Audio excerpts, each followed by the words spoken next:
This is Greenland. This place holds enough ice that, if it fully melted, sea levels could rise high enough to swallow coastal cities all around the world.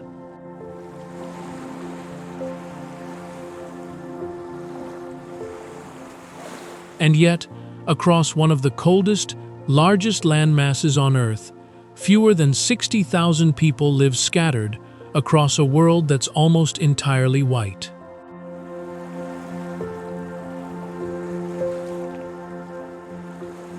Even stranger, the name of this place actually means green land, despite almost no green existing across most of its surface. But Greenland isn't just a story about ice. It's a place where people have learned to survive in terrain so harsh that many towns aren't even connected by road, and where this island's future could shape the rest of the world. So how do people manage to live and build a life on land almost entirely buried in ice year-round?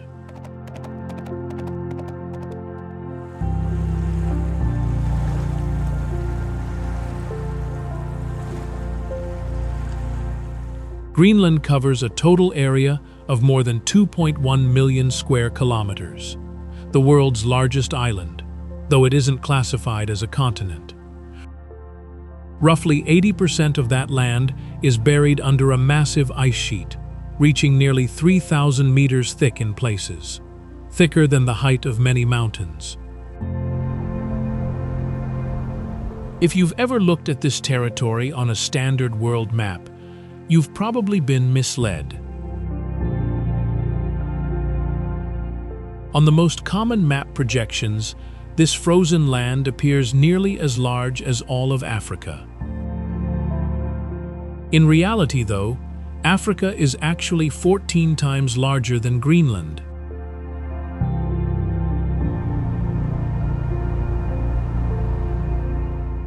There's an even stranger geographic paradox here.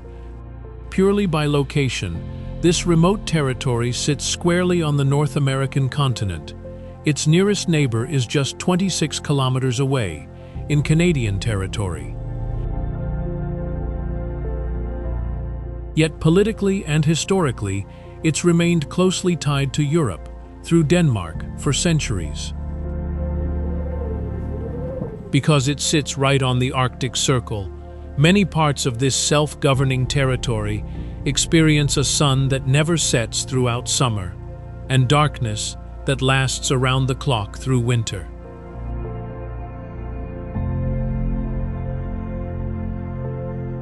One of the most spectacular places to witness the sheer power of that ice is Ilulissat Icefjord, on the island's west coast. It holds UNESCO World Heritage status thanks to the Surmek-Kujallik Glacier, one of the fastest-moving glaciers on the planet. This glacier can advance more than 40 meters a day, and glaciologists suspect an iceberg calved from right here may have been the one that struck and sank the Titanic in 1912.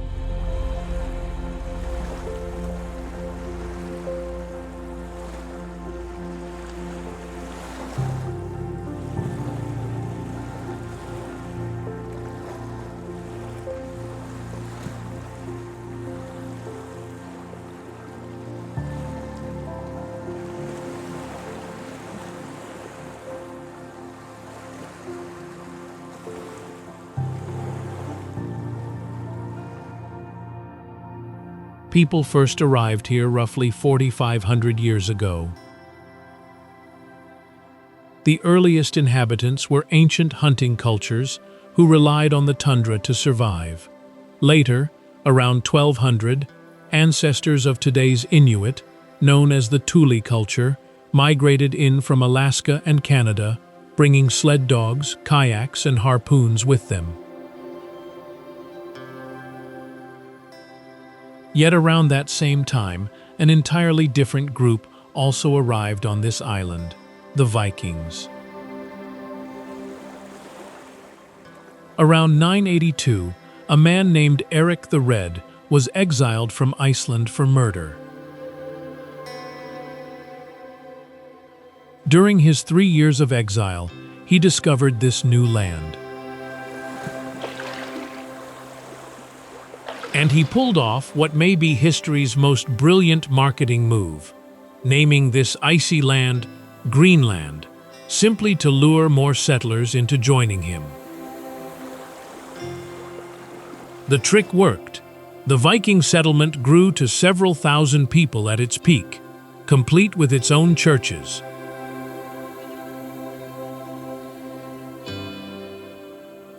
Here's the paradox. By the 15th century, that entire Viking community had mysteriously vanished.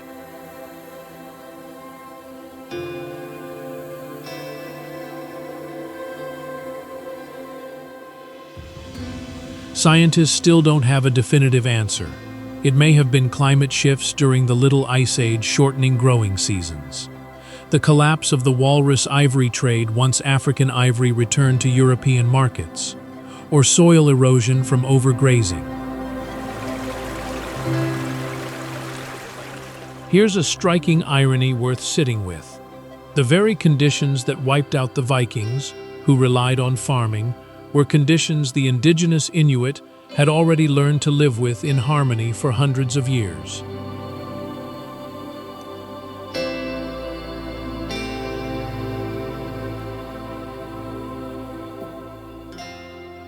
Centuries later, in 1721, a Danish missionary named Hans Egede sailed to this tundra, hoping to find the descendants of the long-lost Vikings.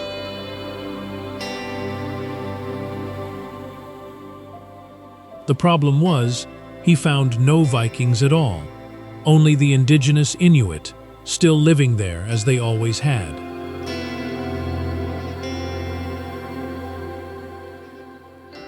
He decided to stay anyway, founding a settlement that would later become Nuuk, today's capital, and the oldest city on the island.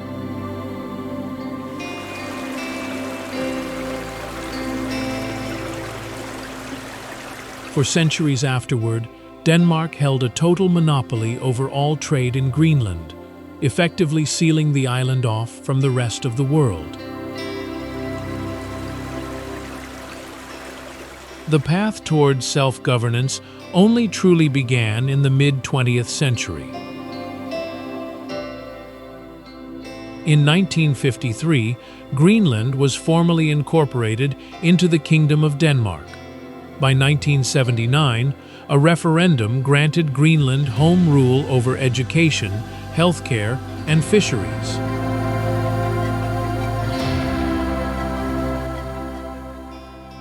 Then, in 2009, another referendum pushed Greenland a major step further, recognized as a people under international law, entitled to self-determination, with Greenlandic becoming the sole official language.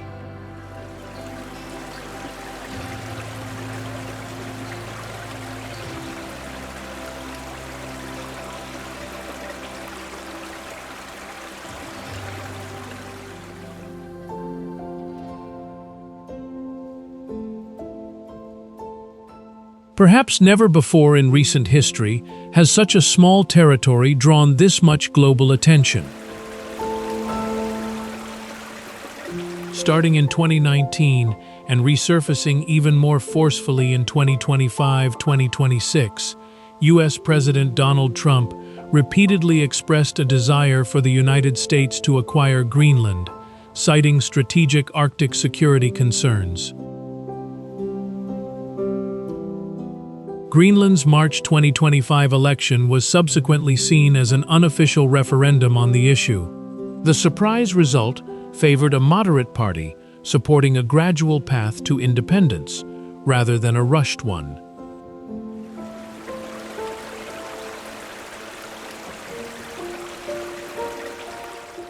Shortly after, 4 political parties came together to form a unity government, a move widely seen as a clear statement of Greenlandic unity in the face of outside pressure.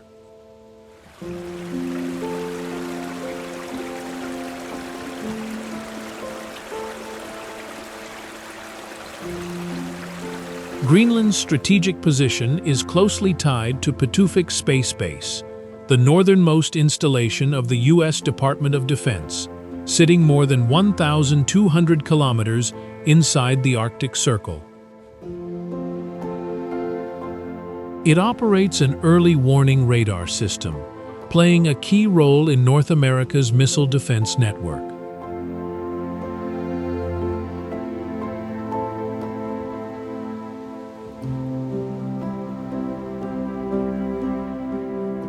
By January 2026, at an international economic forum, President Trump claimed to have reached a framework agreement concerning Greenland and Arctic regional security. However, as of now, no formal document has actually been signed. Denmark's Prime Minister has stated that any political matter can be negotiated, but sovereignty is not up for discussion. Meanwhile, in Greenland itself, signs reading, "Greenland is not for sale," still appear on the streets of Nuuk.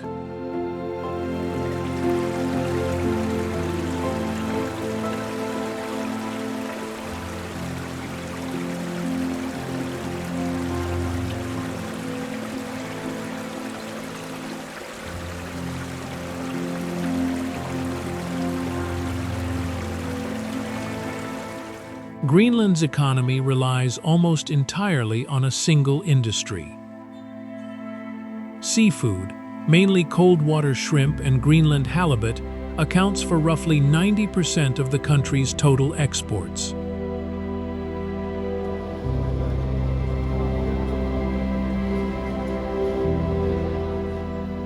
That heavy dependence makes the economy extremely vulnerable, not just to market price swings, but to warming ocean waters, which are gradually pushing shrimp populations further north.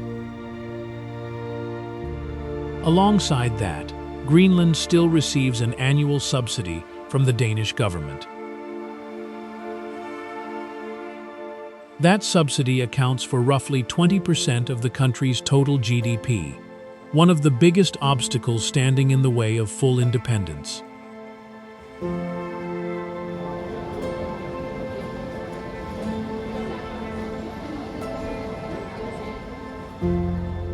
There is, however, another resource, still almost entirely untapped, that's drawing attention from around the world. Vast reserves of rare earth minerals, materials essential to modern technology, from electric vehicles to wind turbines.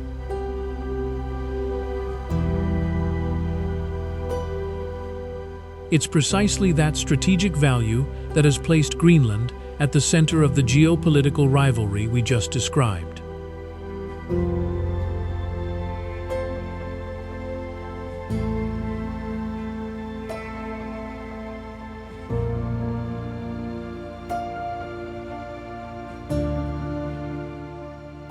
Stepping out of Nuuk's airport, the first thing you notice isn't the cold, it's an odd stillness, completely unlike the fast-paced world you just left behind.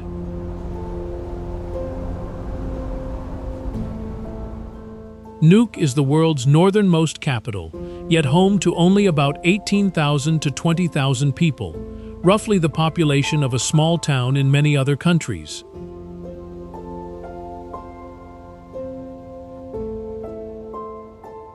Standing on the narrow streets, looking at wooden houses painted red, yellow, and blue against a backdrop of gray rock, daily life genuinely seems to slow down.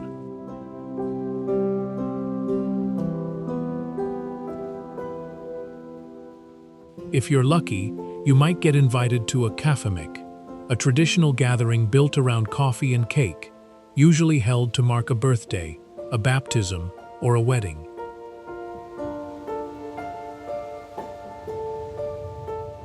The first time sitting in one of these gatherings, the hospitality here is genuinely surprising. Even a complete stranger gets offered a hot cup of coffee and a slice of traditional raisin cake, as if they'd already been part of the family for years. If you want to understand the local food better, stop by a fish market early in the morning.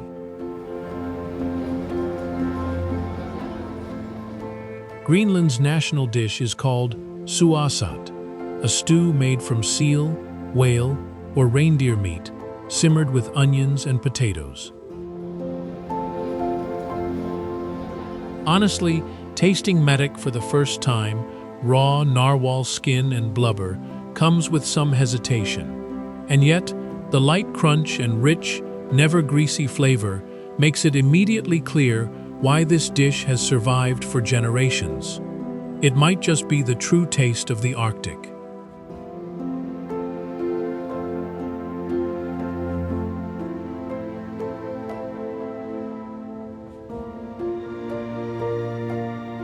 Looking at the bigger picture, this seemingly strange whale skin is actually packed with vitamin C, an essential nutrient that helped locals fend off scurvy for centuries, in a land where almost nothing can be farmed.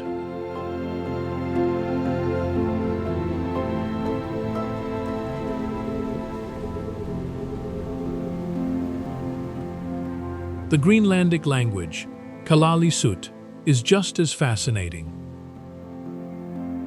It's a language capable of stringing together countless syllables into a single, extremely long word, fully capturing the meaning of an entire English sentence.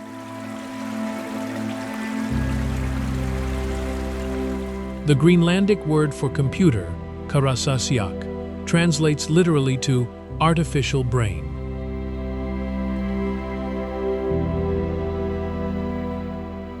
One of the most surprising things about this trip is that almost no roads connect the towns to each other at all.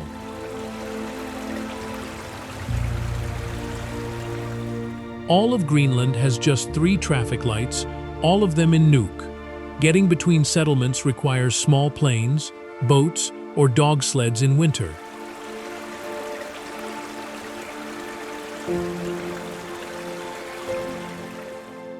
Riding a dog sled, feeling the speed, and hearing the steady rhythm of Greenlandic dogs running across the snow is an experience that stays with you. They belong to one of the oldest dog breeds on Earth, with genetic roots tracing back 9,500 years.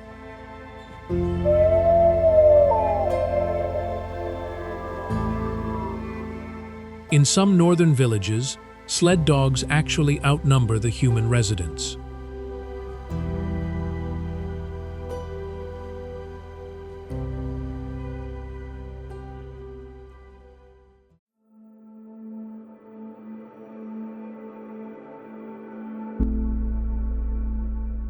The polar bear is Greenland's national symbol, appearing right on its coat of arms.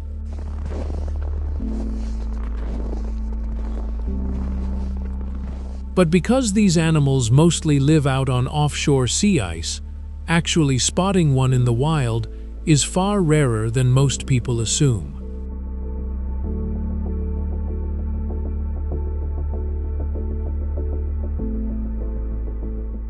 On the tundra, another animal has stubbornly survived since the Ice Age, the musk ox, with its thick, shaggy coat.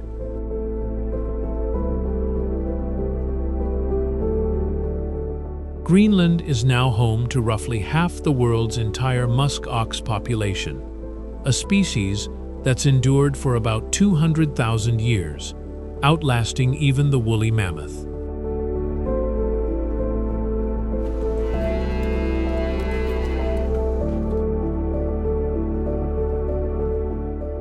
In the icy waters surrounding the island lives another legendary creature, the narwhal, often called the unicorn of the sea.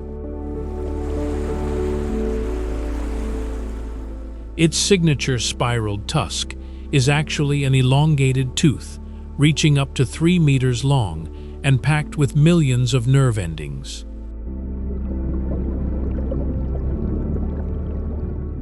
To take in this entire wild ecosystem at its grandest scale, Northeast Greenland National Park is the place to go. It holds the Guinness World Record for the largest national park on Earth, more than twice the size of all of Sweden.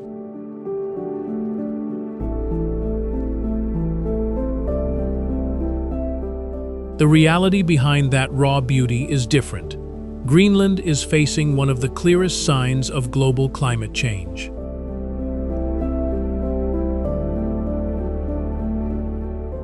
Since 1996, Greenland's ice sheet has not gained mass a single year, nearly 3 decades of continuous annual ice loss.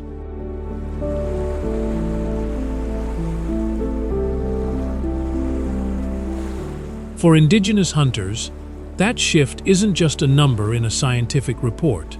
It's disrupting a rhythm of daily life.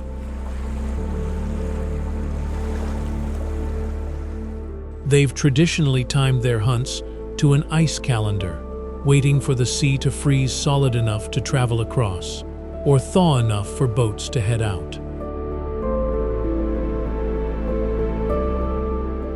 In recent years, sea ice has been melting noticeably earlier than tradition would predict. For many hunters, that's not good news. It's a warning sign.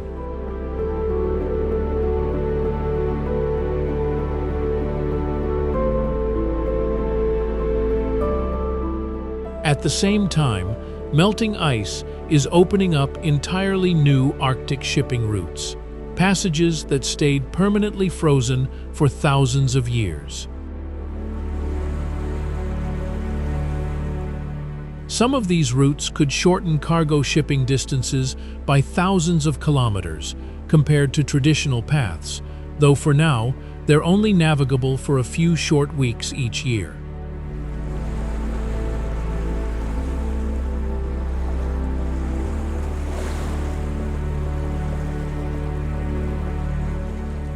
But Greenland is also entering an era where the very distance that once made it isolated is becoming an advantage. The more people search for untouched, pristine land, the more appealing Greenland becomes. Not because it offers massive resorts or bustling cities, but precisely because it has almost none of that. You can stand before a fjord and not see a single building for dozens of kilometers. You can hear the crack of ice and the sound of water instead of traffic. And in summer, in the north, daylight can stretch so long that the very concept of night nearly disappears.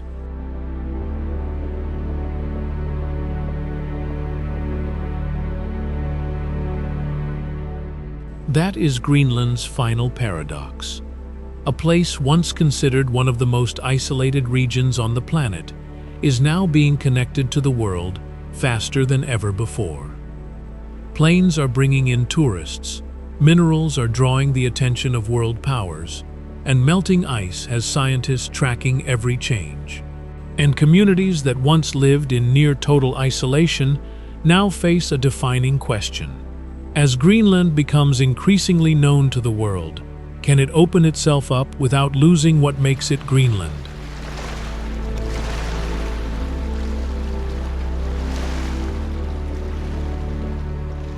Perhaps that's the real story of Greenland in the 21st century.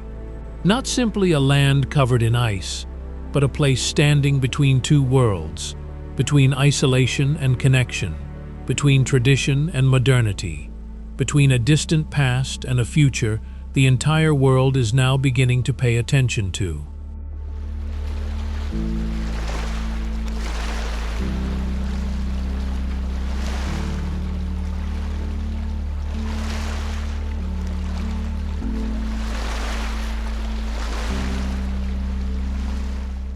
And there's a little-known story still buried quietly beneath Greenland's ice.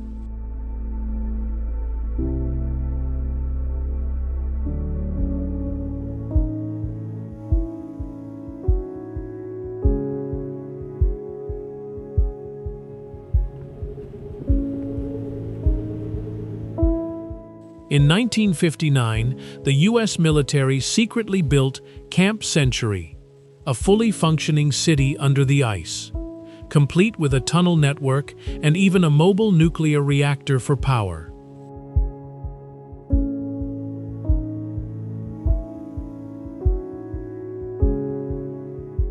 Officially, it was billed as nothing more than a scientific research station. But in reality, it was part of a top-secret program called Project Iceworm, intended to hide hundreds of nuclear missiles inside the tunnel network beneath the ice, within striking range of the Soviet Union. The plan was kept secret even from the Danish government itself.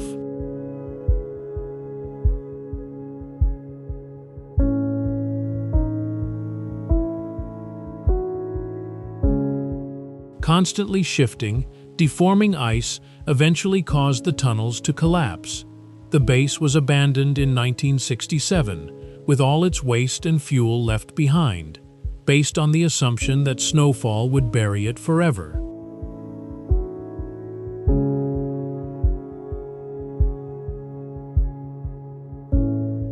A study published in 2016 estimated that, if current melt rates continue, that waste, including diesel fuel and radioactive material, could begin resurfacing around 2090.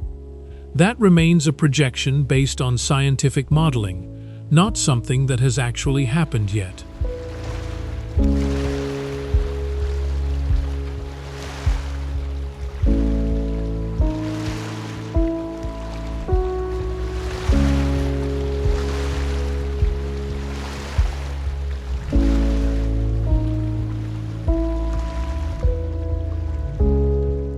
Despite facing countless challenges, Greenland is entering an unprecedented period of transformation when it comes to tourism.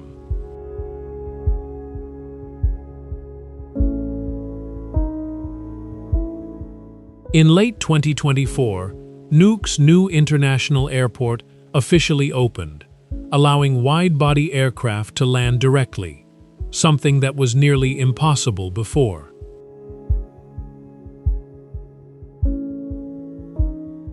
By 2026, two more international airports in Qaqortoq and Ilulissat came online as well.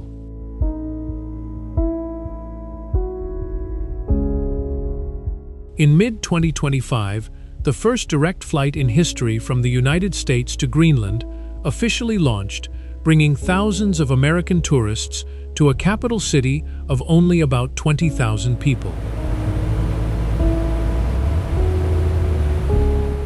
International arrivals to Greenland in 2024 rose 43% compared to pre-pandemic levels.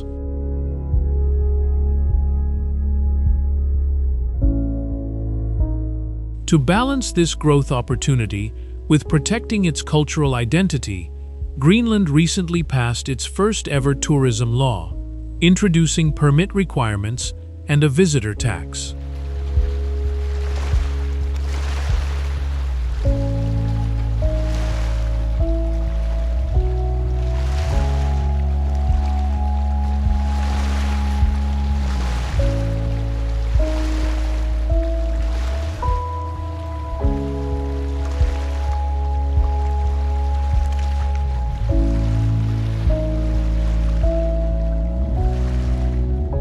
At the start of this video, we mentioned how Eric the Red once named this icy land Greenland, purely as a trick to lure in settlers.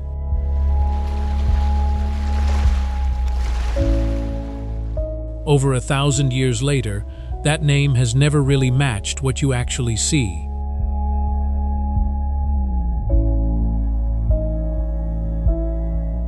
And maybe that never really mattered.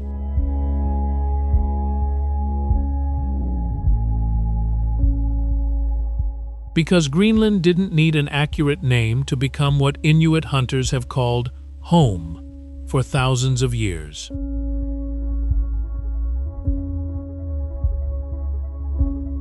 It didn't need an accurate name to become a place the whole world is now watching, step by step, through melting ice, through political negotiations, through the first direct flights just now opening up.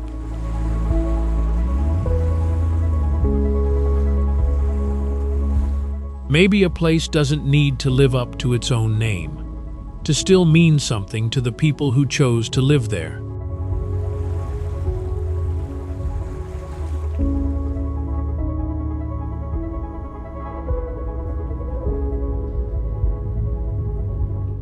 Thanks for joining Extreme X Travel on today's journey to Greenland, the most remote place on Earth.